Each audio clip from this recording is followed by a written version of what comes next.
नमस्कार, मैं आपके साथ भंवर बोयत। आप देख रहे हैं DUC न्यूज राजस्थान चैनल। इस वक्त की हनुमानगढ़ से बड़ी खबर। लोक परिवहन बस में साइकिल सवार को कुचला, साइकिल की हुई मौत। बस चालक मौके से फरार। आक्रोशित ग्रामीणों ने बस में लगाए आग, ग्रामीणों ने लगाया जाम और धरना। राजस्थान के हनुमानगढ़ सूरतगढ़ मार्ग पर गांव मटकासर के पास लोक परिवहन बस ने साइकिल सवार युवक को टक्कर मार दी, जिससे उसकी मौत हो गई थी। इसके बाद गुस्साए ग्रामीणों ने बस के शीशे तोड़कर बस में आग लगा दी और गांव में से गुजरते हाईवे को जाम कर दिए। जिसके बाद सूचना पर पुलिस अधिकारी पहुंचे, लेकिन उससे पहले ही चालक और परिचालक फरार हो गए। हालांकि इसमें सवारियों को कोई नुकसान नहीं हुआ है। मौके पर प्रशासन के अधिकारी पहुंचे और ग्रामीणों ने अधिकारियों के साथ वार्ता की। वार्ता में SDM व DTO व जंक्शन पुलिस थानाधिकारी व अन्य प्रशासन के अधिकारी मौजूद रहे। ग्रामीणों की मांग थी कि लोक परिवहन बस गांव के अंदर से गुजरनी नहीं चाहिए, क्योंकि गांव मटकासर के अंदर लोक परिवहन बस से 3 से 4 हादसे हो चुके हैं। ग्रामीणों ने जिला परिवहन अधिकारी पर गंभीर आरोप लगाए हैं। उन्होंने कहा है कि जिला परिवहन अधिकारी द्वारा एक ही रूट पर एक ही समय में 2 से 3 बसों का समय निर्धारित किया हुआ है। मृतक व्यक्ति को राज्य व केंद्र सरकार से मुआवजा देने की मांग रखी। खबरों के अंत में आप सभी से निवेदन, अपने आसपास और देश प्रदेश की छोटी बड़ी ताज़ा खबरों के लिए आप हमारे DUC न्यूज राजस्थान चैनल को सब्सक्राइब, लाइक, शेयर, कमेंट जरूर करें। जल्द मिलते हैं एक नई अपडेट के साथ। धन्यवाद।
से जा रहा था, क्या था? ये किसान असल में खेत से आ रहा था और दिखाना इधर वाली एक साइकिल है, साइकिल के ऊपर आ रहा था। अपने मान ले कि उसके पास गाड़ी थी या उसके पास ट्रक था या कोई मोटरसाइकिल था, अपने मान ले वो तेज गति से भगा रहा था। लेकिन ये जो लोक परिवहन बसें हैं, इन्होंने बंदे मारने का ठेका ले रखा है। हमारे यहाँ बस स्टैंड है, नज़दीक है, वहाँ कोई हमारी सवारी नहीं उठाते या बस नहीं रोकते। सवारी चलाने के बजाय बंदे मारने का इन्होंने टेंडर ले रखा है, वो हम चलने नहीं देंगे। हमारा काम एक तरफा आज हमने ये आंदोलन तय कर लिया है कि जब तक इस भाई को न्याय नहीं मिलेगी, हमारे किसान बलकल सिंह को, तब तक हम यहीं डटे रहेंगे। और हम ये न्याय की मांग करते हैं केंद्र सरकार और राज्य सरकार से कि इनको मुआवजा दिया जाए और ये जो बसें जा रही है सूटगढ़ रोड, इनका लाइसेंस रद्द किया जाए। इस रोड से हम बसों को गुजरने नहीं देंगे। तो क्या सब को जब तक नहीं उठाओगे? बिल्कुल नहीं उठाएंगे, तब तक यहीं बैठे हैं। अगर असम में रहते प्रशासन ने बात नहीं चाहती, इन बसों को नहीं बंद किया, तो निश्चित ही गांव ग्रामीणों के द्वारा और नौजवानों को लेकर के बड़ा आंदोलन खड़ा करेंगे और यहाँ से एक भी बस नहीं निकलने देंगे। ये हमारे मक्कासर में जो एक्सीडेंट हुआ है जी, ये हमारे भाई साहब हैं, पड़ोसी हैं, तो लोक परिवहन वाले ने धक्के से टक्कर मारी है जी। मौके पे इनका मौत हो गई है। अब प्रशासन आया है जी, गांव वाले हैं जो जितने भी बैठे हैं, इनका सबका संयोग है। हमें न्याय मिलना चाहिए। क्या चाहते हो? हाँ जी, ये चाहते हैं जी, ये लोक परिवहन इस रूट से बंद हो जाए तो नहीं आगे से कोई भी गाड़ी आएगी, प्रशासन सुन रहा है कि हम आग और लगाएंगे। ये बात है। ये 100 की स्पीड से नीचे जाते नहीं, ये चावला वाले मैं दीवार करा रहा था, मैंने देखा जहाँ से ये 100 की स्पीड पे जाते हैं। मैंने पड़ोसी को बोला जहाँ स्पीड पे इनको एक सवारी की जरूरत है, 100 की स्पीड पे जाती है गाड़ी। सवारी की जरूरत है, किसी की जिंदगी की कोई जरूरत नहीं जी इनको। हाँ जी, प्रशासन के आगे हमारी ये भी मांग है कि जहाँ डिवाइड स्पीड ब्रेकर और बनाए जाए। कलेक्टर साहब से निवेदन करते हैं भी इनका कोई ना कोई नियंत्रण नहीं किया जाए। क्या ये सवारी चक्कर के चक्कर में तेज जिला बढ़ाते हैं? परिवहन हाँ, सवारी के चक्कर में 100 से नीचे है ही नहीं। जिला परिवहन अधिकारी इसकी गौर नहीं करता। एक नंबर की 3-3, 4-4 बसें चलती है, ये बस मालिकों की मनमानी है। और जिला परिवहन अधिकारी जो इस पे बिल्कुल गौर नहीं करता, न इनके लाइसेंस चेक करता, न इनके परमिट चेक करता है, कहाँ की है कहाँ की नहीं है, कितनी स्पीड में चल रही है। पुलिस वाले खड़े हो जाते हैं जी आगे, शहर से आगे निकल के कि गाड़ी आ रही है 80 की स्पीड से ज्यादा है जी, इसको रोको, इसका चालान करो। इस लोक परिवहन बस को कोई नहीं रोकता है।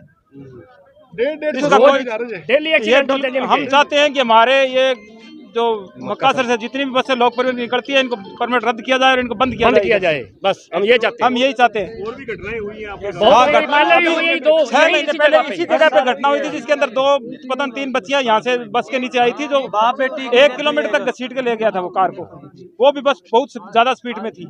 और आज वाली बस भी इतनी स्पीड में है कि कम से कम 100 मीटर पर जाके बस रुकी है आदमी को मारने के बाद। अब देखो ऐसी बसों को हम गाँव में से नहीं निकलने देंगे, चाहे हमारे को आग लगानी पड़े बसों के, चाहे हमारे को कुछ भी करना पड़े, हमारी जान भी हमारे को गंवानी पड़े, तो हम गवाएंगे। पीछे नहीं हटेंगे, पीछे नहीं हटेंगे, एक कदम 1 इंच भी पीछे नहीं हटेंगे। गुस्से में भीड़ ने आग लगाई थी। गुस्से में भीड़ ने आग का हम कुछ नहीं कह सकते। आज सुबह एक लोक परिवहन की टक्कर से मक्कासर गांव में एक व्यक्ति की जो साइकिल पे जा रहे थे उनकी डेथ हो गई है, जिसको लेके ग्रामीणों ने यहाँ धरना दिया है और इनकी कुछ डिमांड थी, जिसके बेसिस पे आज मैं और DTO साहब, तहसीलदार जी और SSO साहब सब यहीं थे। ग्रामीणों के साथ हमने बात करी है। ग्रामीणों की कुछ डिमांड है, यहाँ पे लोक परिवहन बसेज़ को इस गांव से निकलने के लिए मनाही करने की, रोडवेज के यहाँ स्टॉपेज फाइनल करने की, कुछ एक पुलिस की तरफ से बैरिकेड रखने की, और जो पीड़ित परिवार है उसके मुआवजे के रिगार्डिंग बात हुई है। तो पीड़ित परिवार का चूँकि चिरंजीवी में हम लोग एक बार रजिस्ट्रेशन चेक करवा लेंगे।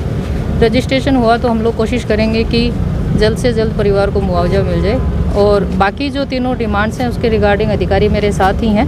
हम इंश्योर करेंगे कि जो यहाँ ग्रामीण जनों से बात हुई है वो सारी की सारी बात हम लोग स्टैंड कर पाएँ। और रही बात ड्राइवर पे मुकदमे के संबंध में, SHO साहब से मेरी डिटेल्ड बात हो गई है। जितनी भी सक्षम धाराएं उस पर बनती होंगी, स्ट्रिक्ट से स्ट्रिक्ट एक्शन पुलिस द्वारा लिया जाएगा। Thank you. लोक परिवहन की जो ओवर स्पीड है, जो अक्सर शिकायतें मिल रही हैं, उस पर लगाम लगाने के लिए क्या प्रयास? उसके रिगार्डिंग भी मेरी बात हो गई है। DTO साहब इंटरसेप्टर के रिगार्डिंग हम लोग उनको रूटीनली चेंज करते रहेंगे। जहाँ से भी आवागमन ज़्यादा है या जहाँ पे भी स्टॉपेज ज़्यादा हैं या रोड पे गलियाँ ज़्यादा निकलती है गांव की, हम कोशिश करेंगे कि उन गांव में इंटरसेप्टर हम लोग ज़्यादा लगा दें।